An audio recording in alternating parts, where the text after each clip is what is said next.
Hello বন্ধুরা, তোমরা কেমন আছো? আশা করি ভালো আছো। আজ আমি একটা নতুন রেসিপি নিয়ে চলে এসেছি। দেখো, কাঁকড়া মাছ।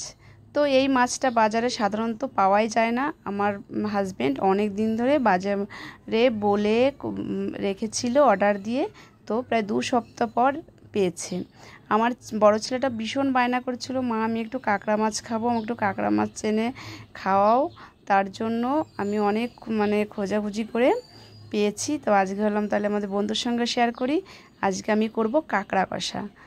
তার জন্য কি কি মশলা নিয়েছি দেখেছো। আর আমি কাঁকড়া মাছগুলোকে সুন্দর করে দেখো পরিষ্কার করে কেটে ভেজে নিলাম। যেহেতু মাছগুলো তাজা থাকে, তো কাটা ভীষণ মুশকিল। তোমরা কে কেটেছো জানি না, কাঁকড়া মাছ কাটা ভীষণ মুশকিল। তার জন্য মার্কেট থেকেই বাজার থেকেই কেটে নিয়ে এসে হাত পাগুলোকে ভেঙে নিয়ে এসেছিলো। আমি বাড়িতে এসে সুন্দর করে পরিষ্কার করে তারপরে যে দেখলে সুন্দর করে একটু কষিয়ে ভেজে নিলাম। তারপরে এই দেখো মশলাটা সুন্দর করে কষানো আমার প্রায় রেডি হয়ে গেছে। দেখো যে একটু জল দিয়ে একটু সুন্দর কষিয়ে দেখো কত সুন্দর লাল লাল কষানো হয়ে গেছে। একটু লাল লাল ঝাল ঝাল করে কাঁকড়া কষা করব।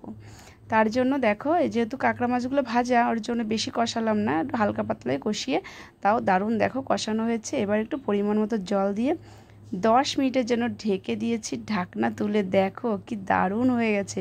এবারে একটু আমি গরম মশলা ছড়িয়ে দিয়ে নেড়ে চেড়ে একদম আমার রেডি কাঁকড়া কষা। কি বন্ধুরা, কারা কারা খেতে চাও, ভালো খাও, চলে এসো আমাদের বাড়িতে। আমার কাঁকড়া কষা রেডি। কেমন হয়েছে রেসিপিটা অবশ্যই কমেন্ট করে বলবে। Tata, bye bye.